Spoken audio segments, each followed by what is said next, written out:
नमस्कार दोस्तों, आज मैं आपको कार्तिक मास के अंतिम 5 दिनों में सुनी जाने वाली 5 कहानी सुनाने जा रही हूँ। प्रेम से बोलिए राई दामोदर की जय हो। एक समय की बात है, एक गांव में एक बुढ़िया रहती थी। उसका एक बेटा और बहू भी साथ में रहते थे। जब कार्तिक का महीना आया तो उस बुढ़िया ने अपने बेटे से कहा, बेटा मैं कार्तिक स्नान के लिए जाना चाहती हूँ और 1 महीना वहीं कुलवास रहूंगी। यह सुनकर उसके बेटे ने कहा, ठीक है माँ, मैं आपको छोड़ आऊंगा। फिर अपने पत्नी से कहा, मेरे माँ के लिए 30 लड्डू बना देना ताकि रोज नहाकर 1 लड्डू खा सके। बहू इस बात से नाराज हुई, लेकिन गुस्से से उसने 30 लड्डू बनाकर दे दिए। बुढ़िया नदी किनारे कार्तिक स्नान को गई और वहीं एक किनारे पर झोपड़ी बनाकर रहने लगी। बुढ़िया रोज सवेरे उठकर स्नान करती और जैसे ही 1 लड्डू निकालकर खाने जाती, तभी कार्तिक के देव बंदर का रूप धरकर वहां आ जाते।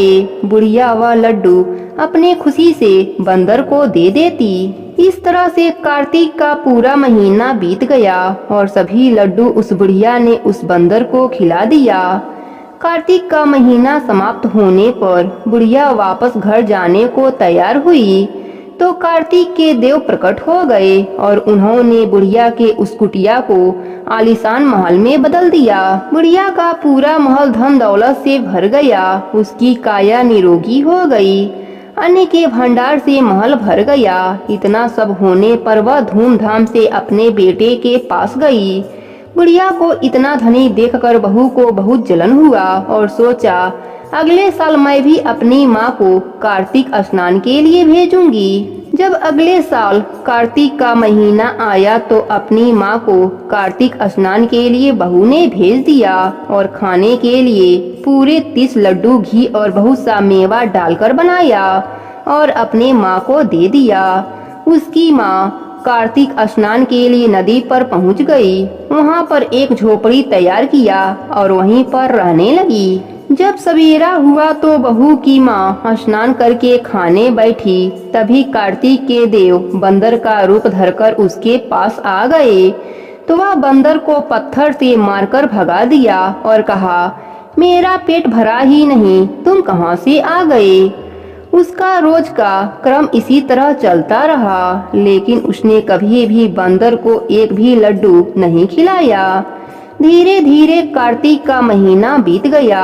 कार्तिक के देव एक दिन उसके सामने प्रकट हुए और उन्होंने बहू के माँ के झोपड़ी को कूड़े कचरे में बदल दिया और माँ को टूगर बना दिया। कार्तिक का महीना समाप्त हो गया। बहू इंतजार करती है कि माँ अब गाजे बाजे के साथ आएगी, लेकिन उसकी माँ नहीं आई तो वह अपने पति से कहा कि जाइए और मेरी माँ को लेकर आइए।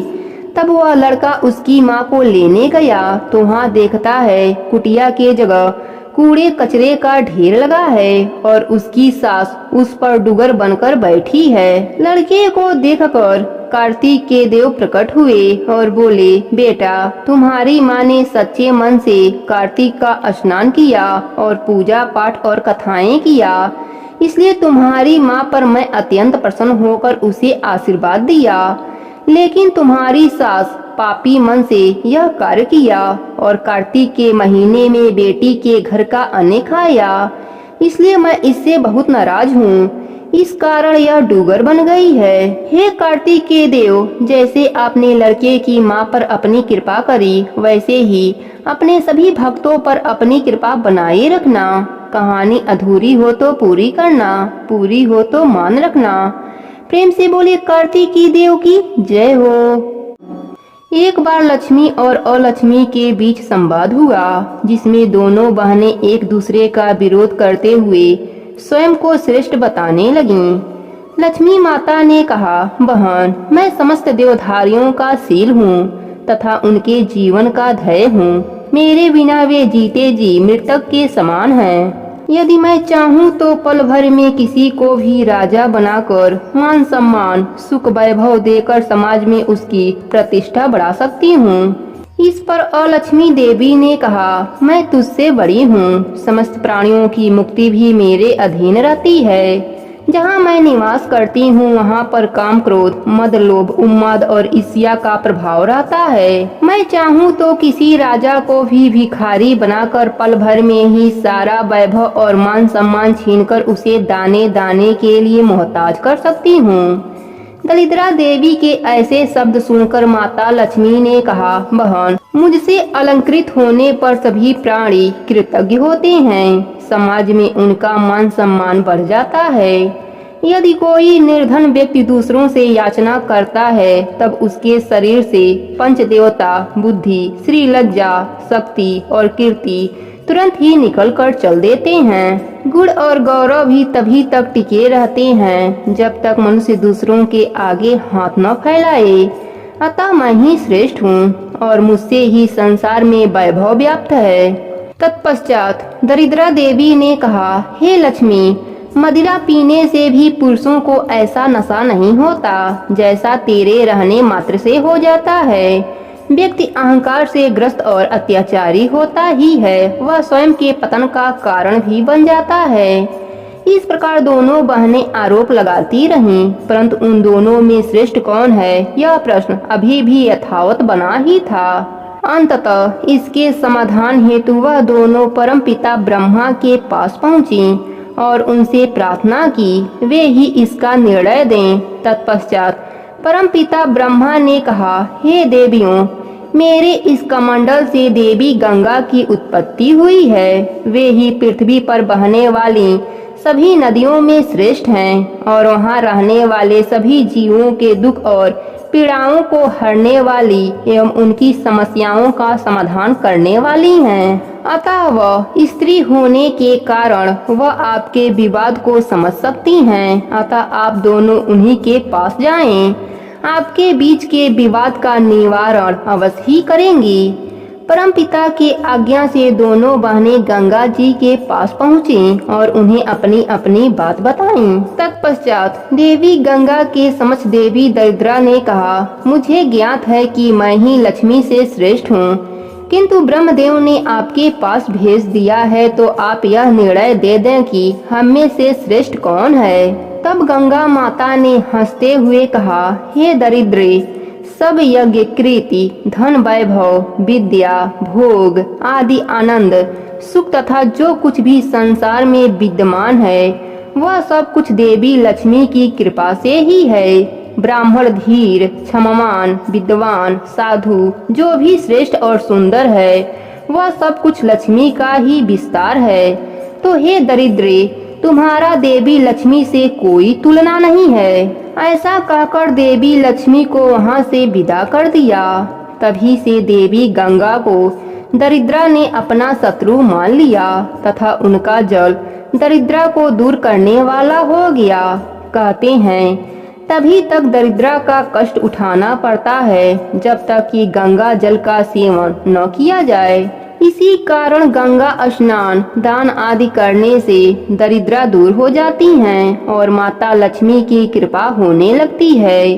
एक समय की बात है, एक गांव में एक सेठ सेठानी रहते थे। सेठ बहुत पैसे वाले थे। पूरे गांव में उनकी बहुत इज्जत थी। लेकिन सेठ सेठानी को औलाद का सुख नहीं मिला। शादी के 30 वर्ष बीत चुके थे। उनके धन का कोई उत्तराधिकारी नहीं था। सेठानी ने एक बार सोचा कि हमारे पास इतना धन दौलत है लेकिन कोई उत्तराधिकारी नहीं। हमारे मरने के बाद यह सारा धन बेकार है। यह धन हमारे किस काम के। एक दिन सेठानी ने सेठ जी से कहा कि आप एक गाय ला दीजिए, मैं गाय की सेवा करूंगी ताकि हमारा अगला जन्म सुधर सके। पूरा समय घर में अकेले रहती हूँ, मेरा मन नहीं लगता। सेठ जी ने हामी भर दिया, लेकिन कई दिन निकल गए। सेठ जी गाय लेकर नहीं आए। एक दिन सेठानी गांव के सोनार के पास गई और एक चांदी की गाय बनवाई। साथ ही गाय के लिए सोने के जेवर भी बनवाए। पाँव में पायल, गले में कंठी, गले का हार बनवाई। गाय के लिए कपड़े भी सिलवाई। अब सेठानी गाय की पूजा पाठ करने लगी। रोज गाय की पूजा करती, कहानी कहती, हलवा पूड़ी खीर बनाती, भोग लगाती, फिर उस भोजन को घर के बाहर आने जाने वाले गाय को खिलाती। अब सेठानी का समय बहुत अच्छे से गुजरने लगा। गाय का पूजा पाठ करते करते 1 साल बीत गया। एक दिन सेठानी ने सेठ जी से कहा कि मुझे गाय माता का उद्यापन कराना है। आप किसी योग्य ब्राह्मण को खाना खाने के लिए बोलकर आइए। तब सेठ जी गांव के ही एक पंडित जी के पास गए और बोले, पंडित जी, कल आप मेरे घर खाना खाने पधारिएगा। मेरी पत्नी गाय का उद्यापन करेगी। पंडित जी ने उस समय हामी भर दिया। पंडित जी मन ही मन सोचने लगे कि गाय के उद्यापन में मुझे गाय भी मिलेगी, मैं उसकी देखभाल कैसे करूँगा। मेरे पास तो खुद रहने के लिए एक छोटी सी झोपड़ी है। मैं अपने बच्चों को ढंग से खाना भी नहीं खिला पाता। मैं गाय को कहाँ से खिलाऊंगा। मन ही मन पंडित जी ने सोच लिया कि मैं सेठ जी के यहाँ खाना खाने नहीं जाऊंगा। इधर सेठानी ने गाय के उद्यापन के लिए 2 तांबे के बड़े बड़े ड्रम खरीदे। एक में पानी भरा और एक में सूखा गेहूं का दरिया भरा। एक बोरी गुड़ खरीदा ताकि वह गाय के नाम से पंडित जी को दान में दे सके। फिर पंडित जी के लिए कई तरह के खाने के लिए व्यंजन बनवाया। सुबह से दोपहर हो गया लेकिन पंडित जी खाना खाने नहीं आए। तब सेठानी ने सेठ जी से पूछा कि आपने पंडित जी को खाने पर कहा भी था या नहीं। सुबह से दोपहर हो गई है, पंडित जी खाना खाने क्यों नहीं आए। सेठ जी ने कहा, बहुत अच्छे से बोलकर आया था। सेठ जी ने अपने नौकर को पंडित जी के घर भेजा। नौकर पंडित जी के घर गया और बोला, पंडित जी, आप सेठ जी के यहाँ क्यों नहीं आए। आप अपना नुकसान क्यों कर रहे हैं। हमारी सेठानी जी आपको देने के लिए चांदी की गाय बनवाई है, साथ ही बहुत सारा धन भी देगी। पंडित जी मन ही मन बहुत खुश हुए और वह तुरंत तैयार होकर नौकर के साथ सेठ सेठानी के घर पहुंच गए। सेठानी ने पंडित जी का खूब आदर सत्कार किया। पंडित जी को खूब सारे धन मिले। पंडित जी बहुत खुश हुए। उन्होंने सेठ सेठानी को खूब आशीर्वाद दिया। कुछ समय बाद एक ही दिन सेठ सेठानी की मृत्यु हो गई। जब यम मार्ग से बैतरणी नदी आई तो सेठानी ने आंखें बंद करके गाय माता का ध्यान किया। उसी समय उनके सामने एक सुंदर सी गाय आ गई। सेठानी ने सेठ जी से कहा कि आप गाय माता का पूंछ पकड़ लीजिए, हमें बैतरणी नदी पार करनी है। दोनों सेठ सेठानी ने गाय माता की पूंछ पकड़कर बैतरणी नदी बड़े आराम से पार कर लिया। नदी पार करने के बाद सेठ जी ने अपने पत्नी से कहा, अरे सेठानी, यह क्या चमत्कार हुआ, तुमने कब गाय दान करी। तब सेठानी सेठ जी को पूरी बात बताई कि हमारे धन का कोई उत्तराधिकारी नहीं था, तो मैंने चांदी की गाय की पूरे साल भर पूजा करके गाय के उद्यापन में वह चांदी की गाय और बहुत सारे धन दान में दिया था।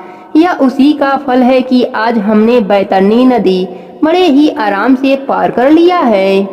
इस कहानी का फल सबको मिले, कहानी कहने वाले को, सुनने वाले को और हुंकारा भरने वाले को भी।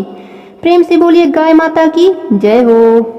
एक समय की बात है, एक गांव में एक साहूकार रहता था। उसके 7 पुत्र और एक पुत्री थी। उसका नाम सुमन था। पुत्री सबसे छोटी थी। 7 पुत्रों के बाद वह पैदा हुई थी। इस कारण घर में उसका लाड प्यार ज्यादा होता था। साहूकार ने 7 पुत्रों के विवाह के बाद बेटी का विवाह बड़े धूमधाम से किया।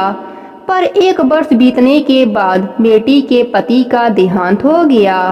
उसके ससुराल वाले उसको घर से निकाल दिए। बेटी अपने ससुराल से अपने माता पिता के पास आकर रहने लगी। साहूकार ने अपने जायदाद का 8 बराबर हिस्सा में बांटा और 7 पुत्रों और अपने पुत्री को दिया। जब तक साहूकार साहूकारनी जीवित थे तब तक बेटी का मान जान बहुत होता, परंतु जब उनकी मृत्यु हो गई तो बेटे बहुओं ने बेटी से मुंह मोड़ लिया। सारे बेटे अलग अलग रहने लगे। बेटी अपने माता पिता के तरह ही बड़ा ही धार्मिक प्रवृत्ति की थी। वह रोज एक ब्राह्मण जिमाती, चिड़ियों को दाना डालती, तुलसी सींचती, उसके पास एक गाय थी। वह गाय माता की सेवा भी करती, पूजा करती, फिर जाकर भोजन करती। ऐसे ही उसका दिन व्यतीत हो रहा था। एक बार मौसम खराब हो गया, जिसके कारण न उसके आंगन में कोई चिड़िया आई, ना ही कोई ब्राह्मण आया। ऐसे ही वह भूखी प्यासी 5 दिन तक रह गई। भगवान विष्णु और माता लक्ष्मी को उस पर बड़ा दया आया। वह दोनों नारद मुनि को बुलाकर कहा कि हम दोनों हंस बनकर उसके घर दाना चुगने जा रहे हैं और आप ब्राह्मण बनकर उसके घर जाकर कुछ ग्रहण कर लीजिए, ताकि वह भी भोजन कर ले। इस प्रकार भगवान विष्णु लक्ष्मी माता के साथ उसके आंगन में हंस बनकर आ गए। बेटी सुमन अपने घर के आंगन में 2 हंसों को देखकर बड़ा ही खुश हुई और अंदर से दाना लाकर डाला। तब तक हंस बोले, सुमन, क्या तुम्हें पता नहीं, हंस कभी दाना नहीं चुगते, हंस तो मोती चुगते हैं। बेटी सुमन बड़ा ही समझदार थी। वह अपने घर के कागज सुनार के पास गिरवी रखकर उसके मोती लिए और आंगन में लाकर हंसों को मोती डाला। हंस मोती चुनकर उड़ गए। नारद जी ब्राह्मण का भेष धरकर आए। सुमन ने उनको फलाहार से जिमाया, वह भी जिम कर चले गए। फिर सुमन भोजन किया। जब वह सोने जा रही थी, तब उसने देखा कि आंगन में 2 मोती चमक रहे हैं। उसने उन दोनों मोतियों को उठाया। एक मोती को तुलसी के मिट्टी में दबा दिया और एक मोती को गाय को चढ़ा दिया। सुमन जब सुबह उठी तो उसने देखा उसके तुलसी के पौधे में मोतियों का भंडार लगा है। वह बहुत खुश हुई। जब वह गाय के पास गई तो गाय के भी सींग, खुर और गले में मोतियों की लड़ी लटक रही थी। वह खुशी खुशी सोनार के दिए गए मोतियों के 4 गुना मोती लिया और सोनार को देकर अपने घर के कागज ले आई। अब वह हर रोज खूब दान करती, ब्राह्मणों को जिमाती, भूखों को भोजन देती। यह बात उसके भाई भौजाई को पता चली तो वह सब लालच में आ गए। वह सब सुमन के घर आए। मोतियों से लदा तुलसी का पौधा को देखकर उनके आश्चर्य का ठिकाना न रहा। वह मोती तोड़ने लगे, परंतु जब मोती टूटकर उनके हाथ में जाता तो वह बर्फ का बन जाता, फिर पानी बनकर बह जाता। फिर वह सब पौधे को ही ले जाने की सोची, पर पौधा बहुत ही भारी हो गया, उनसे उठा ही नहीं। फिर उन सबों ने गाय को ले जानी चाहिए, पर गाय के पास जाते तो गाय माता अपने सींग से उछालकर दूर फेंक देती। इस प्रकार वह खाली हाथ अपने घर आ गए और अपने बहन से क्षमा मांगी। अब सुमन की तबीयत खराब रहने लगी। उसने गाय माता का दान किया। फिर उसकी कुछ दिनों के बाद मृत्यु हो गई। यमलोक के रास्ते में सुमन को कोई भी तकलीफ नहीं हुआ। जब बैतरणी नदी आई तो सुमन ने गाय का ध्यान किया। गाय माता ने उसको नदी पार करा दी। जब निर्जन पहाड़ आया तो उसने अन्य जल का ध्यान किया और वह उसके पास आ जाते। इसी तरह वह धर्मनगरी पहुंच गई। धर्मराज जी ने कहा, चित्रगुप्त जी, सुमन का लेखा जोखा देखकर इसको स्वर्गलोक भेज दीजिए। चित्रगुप्त जी ने कहा, सुमन अपने जीवन में बहुत ही धर्म कर्म किया है, परंतु इसके लिए स्वर्ग का दरवाजा बंद है। सुमन ने हाथ जोड़कर कहा, प्रभु ऐसा क्यों? क्या मुझसे कोई चूक हुई है? कृपा करके विस्तार से बताइए। तब चित्रगुप्त जी ने कहा, सुमन, तुमने अपने जीवन में धर्म कर्म तो बहुत किया, परंतु धर्मराज जी का कुछ भी नहीं किया। इस कारण तुम्हारे लिए स्वर्ग का दरवाजा बंद है। सुमन ने कहा, प्रभु मुझे नहीं पता था धर्मराज जी के व्रत के नियम के बारे में, कृपा करके मुझे विस्तार से बताइए। फिर चित्रगुप्त जी ने धर्मराज जी के व्रत को बताया कि धर्मराज जी के व्रत और कथा का नित्य नियम कोई 1 वर्ष तक लेता है, कोई 6 महीने, कोई 3 महीने, कोई 7 दिन। इस प्रकार धर्मराज जी का व्रत करता है, कथा कहानी सुनता है और उद्यापन करता है। इससे स्वर्ग का दरवाजा खुल जाता है। सुमन ने हाथ जोड़कर विनती करने लगी कि मुझे 7 दिनों के लिए धरती पर जाने दीजिए। चित्रगुप्त जी ने उसके अच्छे कर्म देखकर सुमन को 7 दिन का जीवन दान दे दिया। इधर सुमन के भाइयों ने सुमन के मृत शरीर को अंतिम संस्कार करने की तैयारी कर रहे थे। तब तक उसके शरीर में हलचल होने लगा। सभी डर गए। सुमन उठकर कहा, आप सब डरो मत, मैं भूत नहीं हूँ। मुझे 7 दिनों के लिए जीवन दान मिला है धर्मराज जी का व्रत करने और कथा सुनने के लिए, जिससे मुझे स्वर्ग का वास मिले। फिर सुमन के भाइयों ने कहा, बहन तुम मेरे साथ मेरे घर चलो, मैं वहाँ पर तुम्हारा सारा पूजा करने का इंतजाम कर दूंगा। पर सुमन ने मना कर दिया। उसने कहा, मैं जिस घर में रहती थी वहीं पर रहूंगी। फिर सुमन ने अपने पुराने घर में आई, धर्मराज जी का व्रत किया, कथा कहानी सुनी और 7 दिनों के बाद उद्यापन किया। 7 दिन बाद स्वर्ग से विमान आया। सुमन विमान में बैठकर स्वर्ग लोक चली गई। इधर सुमन के पुण्य प्रताप से उसका पुराना घर महल में बदल गया और महल के अंदर अन्य धन का भंडार लग गया। उसके भाई भाभीियों ने उस नए महल में आकर सब एक साथ आनंद के साथ रहने लगे। प्रेम से बोलिए धर्मराज जी की जय हो, गौ माता की जय हो, तुलसी माता की जय हो।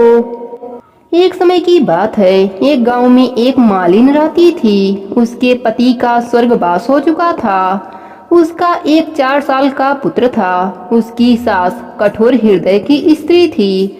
वह बहू को बहुत तकलीफ देती थी। एक दिन सास बहू और पोते को घर से निकाल दिया। वह दोनों रोते हुए चलते चलते एक जंगल में पहुंच गए। वहां एक बड़े पेड़ के नीचे बैठ गए। वहां से थोड़ी दूर पर एक गणेश जी का मंदिर था। वहां बहुत लोग गणेश जी का दर्शन करने आते थे। दर्शन करके गणेश जी को प्रसाद चढ़ाते थे। फिर वह प्रसाद सबको बांट देते थे। इसी प्रसाद से माँ बेटे का गुजारा होने लगा। दोनों माँ बेटे गणेश जी के पूजा पाठ में लग गए। एक दिन उन्होंने सोचा, क्यों ना हम भी जंगल से फूल लाकर बेचें। वह रोज जंगल से फूल लाकर उसकी माला बनाकर बेचने लगे। साथ में पूजा की सामग्री और प्रसाद भी बेचने लगे। इससे उनको आमदनी होने लगी।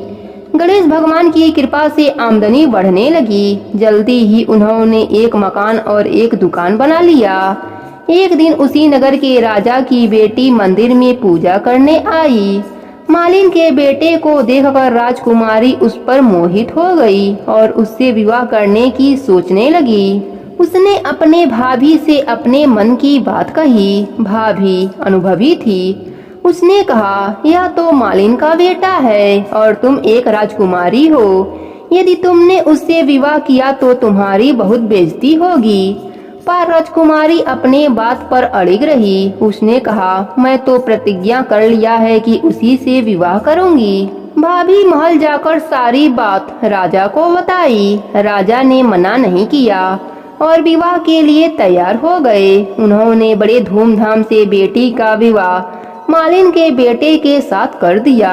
मालिन ने सबसे पहले बेटे बहू को गणेश जी के मंदिर में ले जाकर पूजा पाठ कराया और गणेश जी का आशीर्वाद दिलवाया। इसके बाद पूरे नगर में यह बात फैल गई कि गणेश जी की पूजा करने से सब दुख दूर हो जाते हैं। यह बात सुनते ही नगर के सभी लोग मंदिर में गणेश जी के दर्शन करने आने लगे। मालिन और उसके बेटे की बिक्री और बढ़ गई। उधर उसके सास के बुरे दिन आ गए। अन्नदाता उससे रूठ गए और वह भूखी मरने लगी। एक दिन वह रोती हुई उसी गणेश जी के मंदिर में आ पहुंची। वहां वह मालिन के बेटे से बोली, मैं भूखी हूँ, मुझे रोटी कपड़ा दे देना, इसके बदले मैं तुम्हारा काम कर दूंगी। लड़के को दया आ गई और उसे वह काम पर रख लिया। उसने अपने दादी को नहीं पहचाना। जब मालिन घर आई तो उसने सास को पहचान लिया। सास से बोली, सासू जी आप यहाँ कैसे? सास ने पोते के तरफ इशारा करके बोली, मेरा इस सेठ के यहाँ नौकरी लग गई है। बहू बोली, यह आपका पोता है और यह घर भी आपका ही है, यह दुकान भी आपका ही है। आपने हमें घर से निकाला, तब गणेश जी ने हमारी रक्षा की। बहू की बात सुनकर सास बोली, मेरी करनी मैंने भोग ली। बहू बोली, सासू जी अब आप हमारे यहाँ रहो और पोते का सुख देखो। हे गणेश जी महाराज, जैसा सुख आपने मालिन को दिया वैसा ही सुख हम सबको भी देना। हे कार्तिकेय दामोदर भगवान पंचभिखु, अपने सभी भक्तों पर अपनी कृपा बनाए रखना। कहानी अधूरी हो तो पूरी करना, पूरी हो तो मान रखना। प्रेम से बोली राई दामोदर की जय हो।